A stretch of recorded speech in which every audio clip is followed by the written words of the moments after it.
Welcome to Mommy's on a Call, your sacred space to laugh, learn, and feel like a real grown-up human for a hot minute.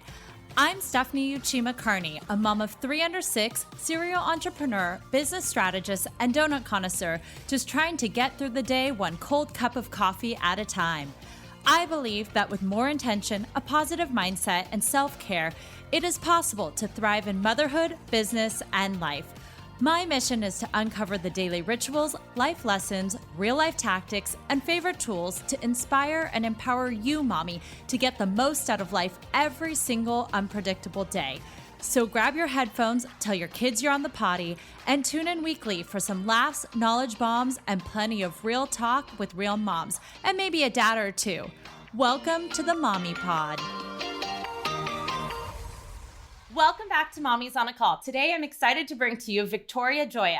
She's the co-founder of Perelel Health, the first and only GYN-founded vitamin brand offering clean, targeted nutrition for each distinct stage of a woman's reproductive life cycle. Victoria holds an MBA from HBS and has a background in finance and strategy, working for many e-commerce companies like Olive & June, Carbon 38, and The Honest Company. But on top of it all, Tori's the mom to 3 little ones, ages 4, 3, and 18 months. Welcome.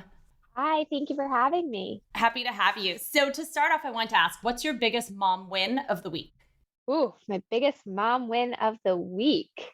It's been a week. My son, my oldest, somehow seems to be up in the middle of the night every night. Ooh, and 4-year-old, that's like a hard age. Do you just like walk him back to his room or? No, he wants me in his room. We've tried to break the monitor from him, but he still thinks it's there. So he talks to the camera. And then when we're not there, he starts losing it. I mean, maybe my mom win is that I actually did get him to go back to sleep at 2:30 last night. So it was much better than the previous 2 nights. Oh, how are your other ones sleeping? Do they sleep together? Do they have their own rooms? They have their own rooms right now, but they're very close and small. So I would want to let my 4-year-old cry it out, but then he'll wake up the other 2. So I sprint in there to keep the other ones asleep. And the other 2 are girls and they're angels. They sleep well. They've always slept well. So they've been fine. It's always one. It's always just one of them. No. Yeah. Well, to give the audience a little bit of context, I know we did the ages of your kids, but what are the roles you and your partner play in the family, the relationship, and also, what's kind of the breakdown of your children?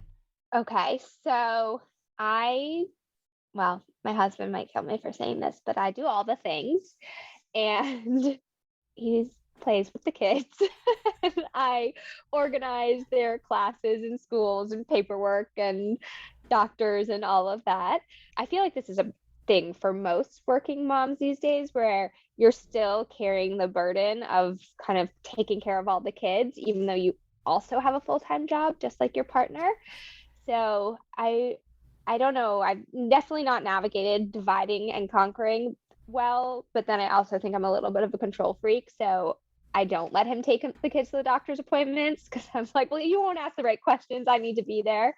So I probably bring it on myself of doing all of the things. And then the kids, our older 2 are 15 months apart. So and they're 4 and 3 now, yet they're very close. That was not as intentional, but I was going to say a third kid. Oh no, and then you had a third. So that was a little bit later, but yeah. Yeah, they're close, but it's actually great right now because they're 4 and 3 and it's a boy and then a girl. And so she is his size. She talks the same, like they keep up with each other. And so we treat them as twins. We bring them everywhere. They do everything together. And it's actually quite easy to have the 2 of them together and they play. They're best friends. It escalates sometimes, but they act like twins. So it's nice. And they're starting to get to easier ages. So you decided to have 3 under 3 and launch a company?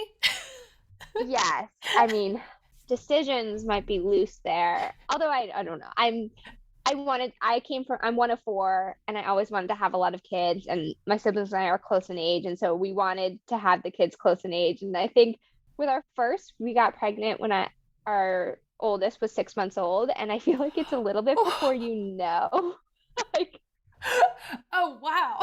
I didn't even think about that. Oh my goodness. Like you don't know enough. Yeah. So it probably was for the best because I feel like if I hadn't been pregnant when he was like 12 months old, I'd be like, oh no, we got to wait 4 to 5 years. That's why ours are 3 years apart and then 19 months. That was definitely not planned. Yeah. And then the two girls are 19 months apart, where I think we thought we'd spread it out a little more, but fast forward to You now. were pretty much still like postpartum completely and almost just out of your fourth trimester. How was that going? Like being pregnant and having a little, I mean, 3 under 3. But that's like, I major props to you because I know that's really hard and you were a full-time working mom. Yes, I would say it was a crate. So we had our third a week before Perelel launched, and it was definitely a crazy time. And we had two, I don't even know, how old was Immy? She wasn't even 2 yet. So yeah, we had a 19-month-old and then not even a 3-year-old. And it was the pandemic and we were creating a pod and they weren't going to school and we were scared of getting, it was really crazy looking back at it, but I feel like you just kind of keep going. And I think every mom and working mom and non-working mom has gone this, it's just been the craziest 2 years. In some ways, it probably was easier because I was home and the baby was home and like we didn't have anywhere to go. So we didn't have any pressure of trying to get 3 kids out of the house. So Now I it's feel probably like, a little different. yeah. I feel you because I had my third in February of 2020. So when I hit that like 6-week checkup, it was literally like the day we were like locked down. And I like didn't even know if I could go to the doctor, but I was like, this was my third C-section. Can you please check me out? Because something doesn't feel right. But I get it. We got to be home and I had, they were 19 months apart. So it was kind of nice. Yeah. Obviously it's been very hard and a crazy 2 years and there's so much going on, but I truly think, there were easy parts for it. And I think we benefited from being in COVID, having the third, because we did all our activities here. We couldn't go anywhere. There was no pressure to go anywhere. It made it easier with the baby. And I was home. I was home with her, even when I was working, like everyone was home. Everyone was on Zoom. Everyone was on calls and everyone was dealing with it. So it wasn't even just like me in the postpartum period. And I've also been very grateful that, my co-founder was actually also 6 months pregnant when we launched. And, we've been very supportive and understanding of each other and like very, you need to take a break and pushing each other. And my husband is very supportive and, trying to step up. And my parents were here and, you have to lean on your support system and you're truly lean on your village because that's the only way to get through it. I was going to actually ask you about your village. So pre-pandemic, when you still had the 2 kids and you didn't have Perelel yet, so you were actually working for a company, how did that look like behind the scenes? What sort of support system did you have? Did you have hired childcare? Like, how did you make that work when, it's hard. You had 2 kids, you were like a millennial mom, and then you're working at these, they're not necessarily startups, but they're, early like e-com companies. So it's like you play many roles there too, and it's busy. So how did you kind of manage that all? Yeah. So we had au pairs with my son and we still text with the 2 that we had almost every day. We had really good luck with that. We haven't thus recently because every au pair is like, wait, I'm not signing on for 3 kids, but they signed on for 1 kid and then we tricked them with another. So it was easier. But we had wonderful au pairs that were super supportive. They were truly a part of our family and they helped take care of the kids. They were always there. I took a little bit of a break. I did like consulting work for maybe 6 months after our second child, Immy, was born, when she was having surgery. And I was just I needed more time at home and with her, and her care was like a little more involved than I think we expected of when she had stents. And so I like took a beat and we still had au pairs, which really helped. And I was doing consulting and I was doing like 20 to 30 hours a week, which made a big difference. And then when she was like 8, 9 months old, I went back to work full time. Okay. And so it helped kind of bridge that. And I also think it helped me really want to go back to work full time. I don't know how to be idle. And I feel like we don't have a huge network in LA. So I was like, I better just go back to work. I don't know what to do with my time. So then, I guess, flash forward, I know that your daughter was a big inspiration to starting Perelel, but how did that come about? I mean, you already had two kids, you don't have a medical background per se, you're finance and strategy, but you launch a company in vitamins and it's basically in the medical field. Talk about your story and how that all came about. Yeah. So I have two co-founders. So one is Alex, who's my co-founder and co-CEO, And and where did you meet her? so we were introduced by a mutual friend who was in BC and sort of said that we both had been complaining about the same thing. And so we needed to get together on the same concept. And so she and I run the business day to day. And we came together. We literally started dating. This was right after my daughter, or right around when my daughter was born. And we would meet like once a week for coffee or at Air One and would chat through different, not really ideas, but concepts and like what we wanted to do. And the original thesis was just that, the new millennial mom was undersupported by brands today and wasn't really seen by brands today. There was one part of it was that so many brands treated this woman as like, as soon as you become pregnant, you're a mama now, and everything is pink and very baby centric. And we felt like maybe that resonated with like the mom of 30 years ago who, very much, much more left the working world and their identity became being a mom, and they drove the mom car and got the mom haircut, and that was their entire identity. But we felt like today's woman, being a mom was one facet of that, their identity, but they, had, especially because women were having babies later in life, but they'd been focused on themselves or in their careers and their identity and their life and their wellness. And brands weren't really treating us as women, but more as kind of the baby making machine, and kind of then forgetting about you once you have the baby, you're the cow and you're the oven. So we really wanted a brand that better supported her and what she was going through from both a health perspective and a mental perspective and a support perspective. And so that was kind of the initial concept of sort of supporting this new millennial mom and millennial woman. What were some of the ideas you came up with that you tossed? So my co-founder had an idea on like a space, like an actual space. And obviously, given that we launched in September of 2020, thank God we didn't move forward with that. And it was very high level, but kind of thinking about, there had been all these pop-ups of spaces for like the wing, but it felt like it was much younger and it was harder. And so like, could you navigate a space for this woman that made sense, where you could have childcare that you felt good about, but you also had a space for yourself, and whether that was fitness. And this was very high level. And then, I was obviously going through some stuff with my daughter and her surgery and her care. And when I found out that her cleft was most likely folic acid related, that was really what got me spinning in the supplement space. And then as soon as I really shared it with my co-founder and all that I'd learned and like, why was this not a better offering? She is LA born and bred, kind of she's doing all the things. She's done all the cleanses and taken all the things. And she was like, oh my gosh, like my husband used to make fun of me because I had like 10 different bottles and I was pill sorting every day and managing this routine. And it just clicked that there should be a better way, and a better way to support women for exactly where they are. And like, we were thinking about how, women take a 2-pill prenatal for the 10 to 12 years that they're childbearing, and these formulas haven't been rethought and they're not using high quality ingredients. And the new brands on the market that, were clean and more thoughtful were all these sort of like minimalist formulations.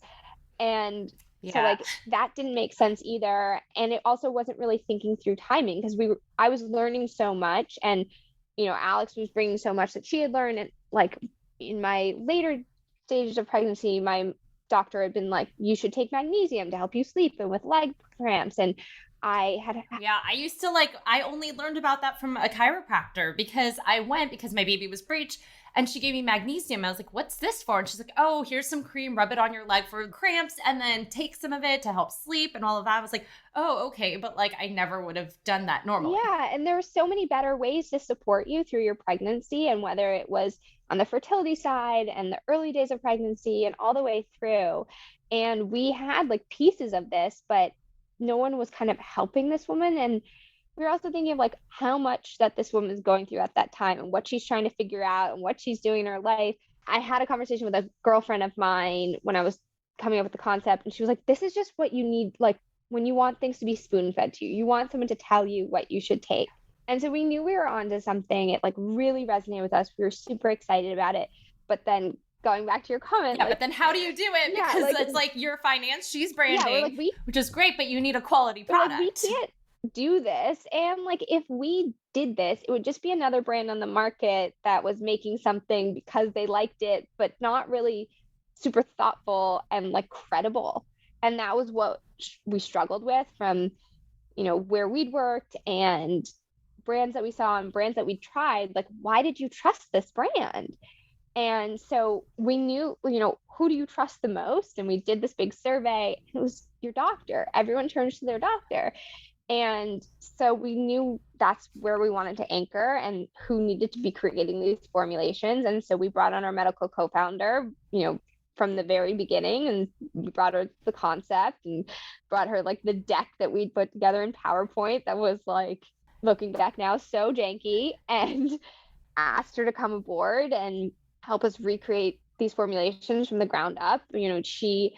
How did you even go about finding someone she can come up with the ideas, but who formulated it? How did you even find that? I know there's a lot of people out there who are I have these great ideas, but now what? How did you even start to find something like that? So the doctor, our medical co-founder, and then our panel of doctors came up with the formulations. And so they create all the formulas, whether it's from their clinical expertise, what they see in their practice, what they've seen on the market, what they feel is missing on the market. And so our medical co-founder is a practicing OBGYN. She's west side of LA. She has a holistic lean. She has leaned into supplements, and it's all the research. And then she obviously did so much research, and she does so much research. Every time we do a product, she, digs into all the NIH database and research reports and, what is the best format and the dosages and, what has been clinically tested and, what has shown efficacy and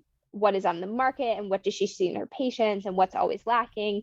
And then the rest of our panel also takes a review of it and puts their input, especially if it's related to one of their specialties, like our reproductive endocrinologists have a heavy hand in the conception packs and our men's support pack, but we really need them to be creating the formulas from the ground up of what they've seen, the latest research that they keep up on. We have a maternal fetal medicine specialist on our panel who is she's very well published. And so she's doing it herself and, keeping up to date. And so really leaning on their expertise and all of their insights from every aspect. And that was really important to us, that we weren't saying here's our formulation and let's put this to market. Yeah. So putting on my entrepreneur hat, I know a lot of times they're okay, niche down, which you did, but then it's create your first product. But you kind of have a ton of different products because you obviously have to follow each of the trimesters. And then I know for me, I literally bought anything that just said postpartum, and I didn't really do my research because there wasn't much out there. And half the time for my first two kids, I took my prenatals just after the fact. I didn't know anything. And then I think another brand came out with a postnatal one, and I literally bought it without looking at ingredients just because it said postnatal. And I was like, I need something, don't I? No knowledge whatsoever. So I'm curious, how did you go about making so many different products, as an entrepreneur, and making the numbers work, figuring all of that in your, I'm asking you, I guess, to put on your strategy hat and walk me through your strategy here. Cause just cost of production and things like that. Yeah. So we launched with 5 products, which was the conception support pack, the first trimester, second trimester, third trimester, and the mom multi-pack. And we had the same issue because obviously you have MOQs along the way and you had a minimum for each pack. And then, your costs go down if you can buy more. And so trying to be really strategic there. And so at first we were like, okay, well, maybe we'll just launch with the trimester packs.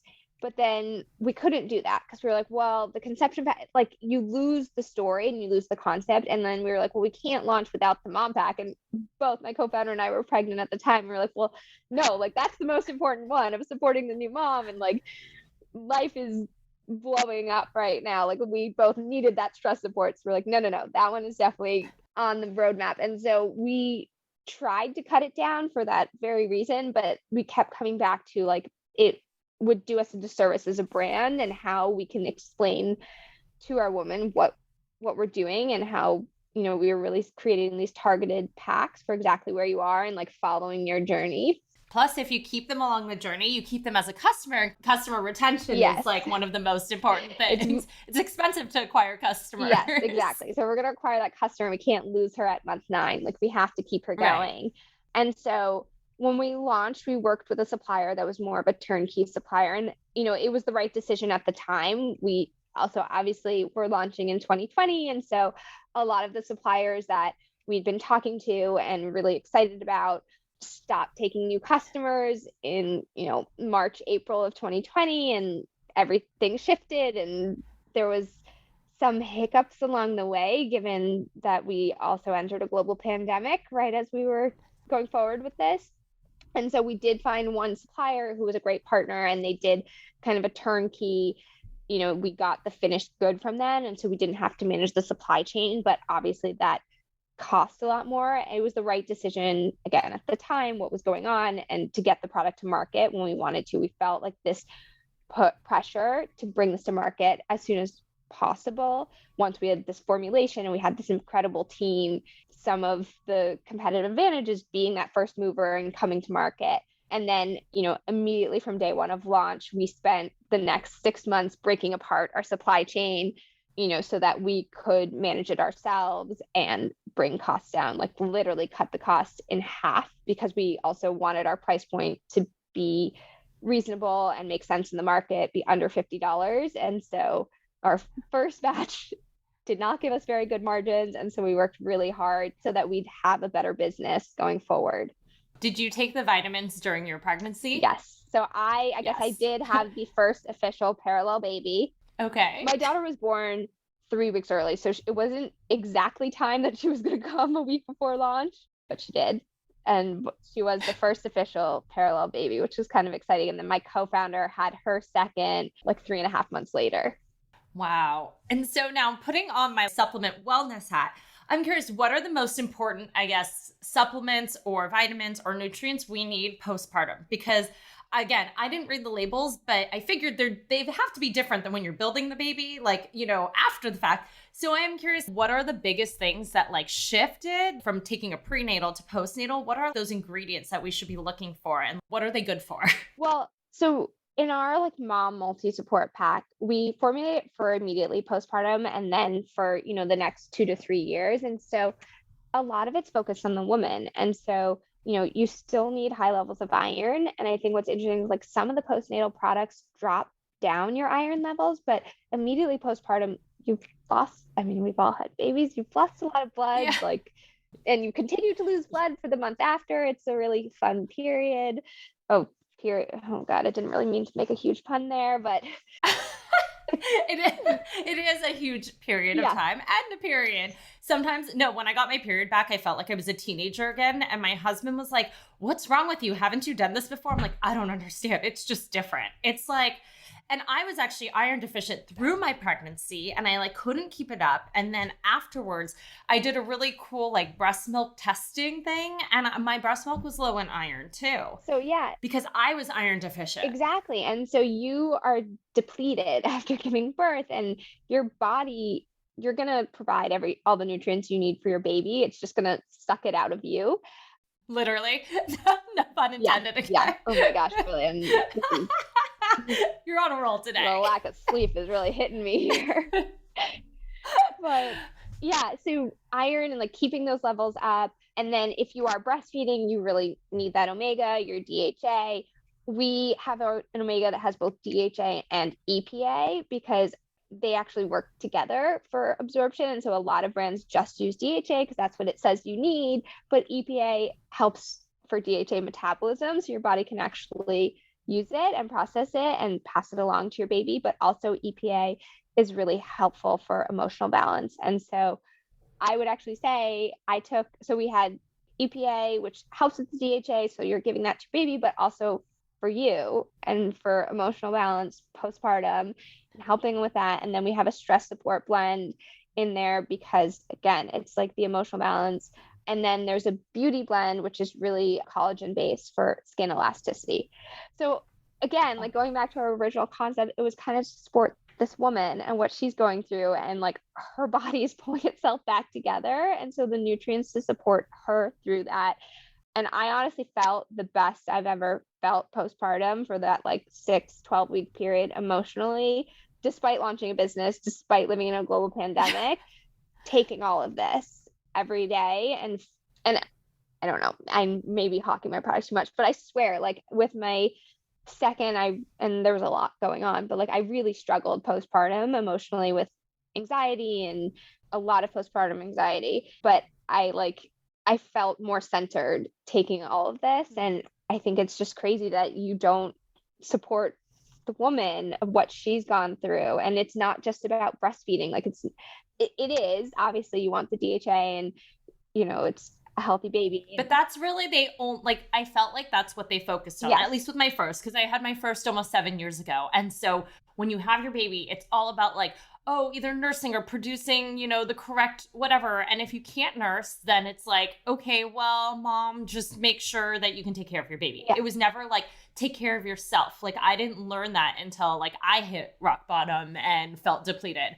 So I'm curious, besides supplements, is there anything, since Alex is super into wellness and everything, are there any like wellness routines or things that you do for yourself? Like outside, not just self-care, but like what are things that you do for yourself to help with your own wellness, like daily, especially managing a business, 3 kids, like all the things, like what do you do for yourself? I work out daily. I try to have the time, but like it's really important for me to carve out the time. It's like my de-stressor. I try to not have my phone for those 45 minutes or 20 minutes if it has to be, but it's like it's the only way I like can breathe, and it's really important to me. And so I like try my best to carve out the time, and because that's what really, and whether that's I take a power walk or I jump on the Peloton or I have my virtual trainer who we work out over Zoom.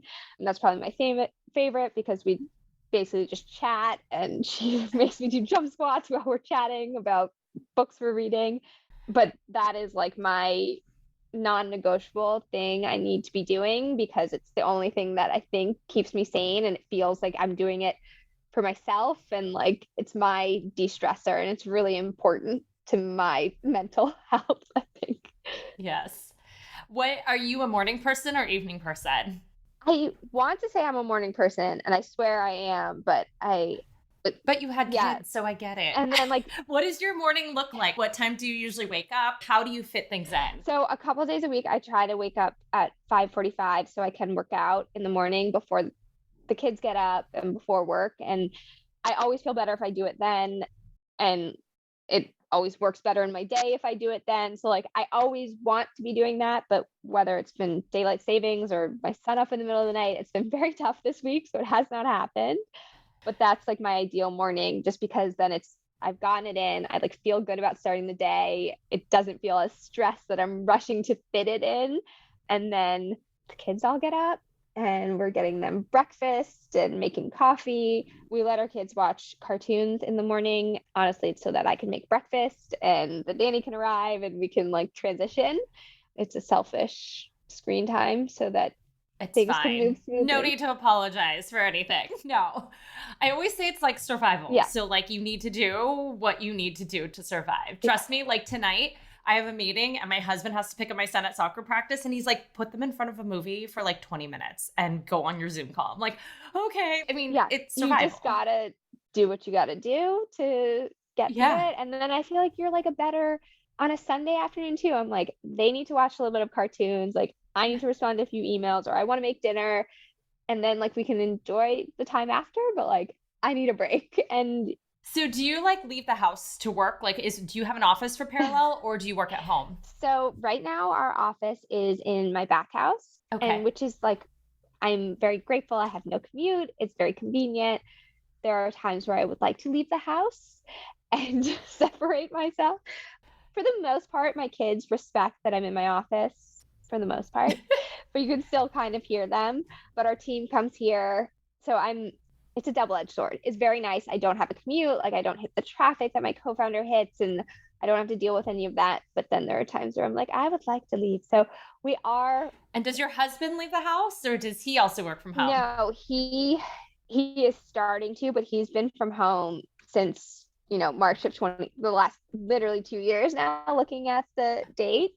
So it's been a little crazy having us all here. But I think we're starting to like, we are looking for office space. My husband's going to start going into his office full time, or not full time. It's going to be all that split, which is kind of nice. Yeah, the hybrid stuff. Yeah. Which I'm curious, are you, once you do create an office, now that you're building out a team and you both are moms, I'm finding that like mom founders are treating kind of the company culture a little differently than, the traditional workforce. Are you doing anything for employees or setting up any sort of parental kind of programs, or what's kind of your policies? Yeah, so we worked really hard on a paid leave policy for earlier this year, which has 4 months of paid leave for maternity leave. It also has paternal leave, and it also has loss leave, or fertility leave, and just paid days to do what you have to do during this process, and that you don't have to worry about missing work. And if you have a miscarriage, that you take some time off of work. And I feel like that was like, I feel like tied into our founding stories. I had a miscarriage when I was at one of my last jobs, and I actually told people, and I had to do it like through like the pills at home and like wait for it, and it was just I'm sorry. awful. And was this your first, second, like where? It was after, oh yes, it was after my second, basically. So it was after my second. Oh my gosh. And I had to like take pills, and like, just, it's uncomfortable. And Yeah. I asked, and emotionally too. And I asked to like work from home for 3 days, I think. And on like day 2, I was getting like harassed of like, are you not coming into the office today? And I'd be like, I told you. And like, it was a woman, and she was like, well, I've had friends go through this, and I think they were fine the next day. Like, oh my goodness. Okay. Wow. And like, just kind of craziness. And so like, that was a big part of our like paid leave, that like, you needed to take time to recover and like take a beat. And and so that's been really important to us as we like set up our culture. And then also making sure for the other members of the team, someone has a dog, and like, she's been saying like that we trust everyone to get their work done.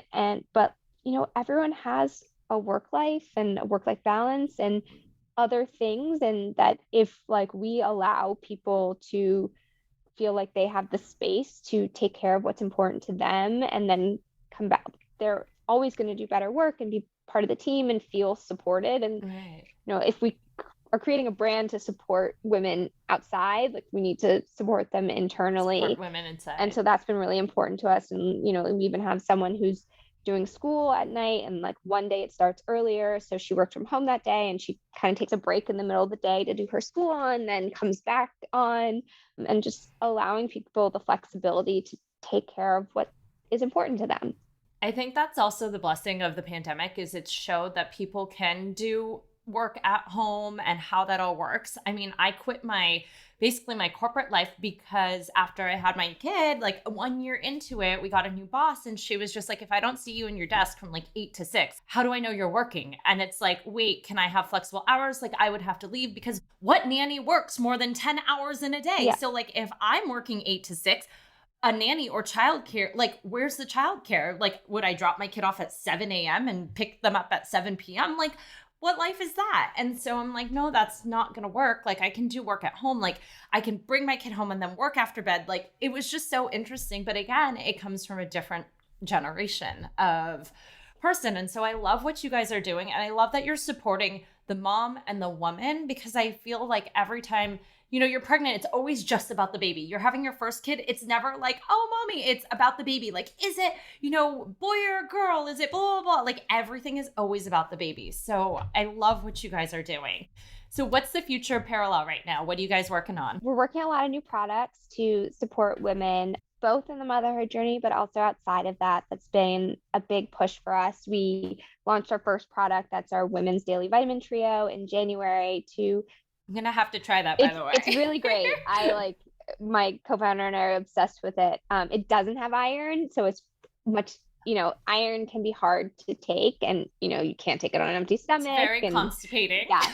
So it's like such an easy one to take. I throw it in my bag. I can take it throughout the day. We had someone took it with her coffee the other day on an empty stomach, and I was like, don't do that. And then she was like, I'm fine. Oh. And I was like, well, it is actually, because it's a really great one. So we really love it. But it's just been exciting that we can kind of start to serve, it's meant for any woman of reproductive age. And so we're starting to serve a broader group of women. And so we've been really excited to be able to kind of broaden our reach and support a larger community. And with that comes, so we do a 1-for-1 donation on our pregnancy suite with our prenatals that we bottled, so that, because it just felt so disingenuous to then donate some cheap formulation that we weren't ever going to use, which is usually the model that a lot of brands turn to. So we use our prenatals. And so to date, we've donated over 16,000 bottles of prenatal and vitamins. And then with the trio, we're donating a percentage of sales. So we're working with other organizations, which has been really exciting as well. So we can continue to be mission driven, but do more and work with a broader set of organizations. That's incredible. And I know you said you were one of 4. So is a 4th on the horizon, or are you guys done at 3? I think I always wanted 4, but now having 3, it's literally nuts. And I was going to say now that your youngest, she's 18 months, that's going to be the biggest age gap you would have had. I know. So that is also kind of crazy. I think my husband would lose his mind. I mean, he's told me that. He's like, you can have a 4th, but you're going to have to find a new husband. Oh my gosh, my husband says the exact same thing. Literally, he's like, you can have a 4th kid if you want. You're just going to have to find a new husband. Or someone else. His latest negotiation was, you can have a 4th, but I'm not going to deal with it till it's over 2. Oh, no. I actually like the younger ages. I miss having a newborn. I miss that.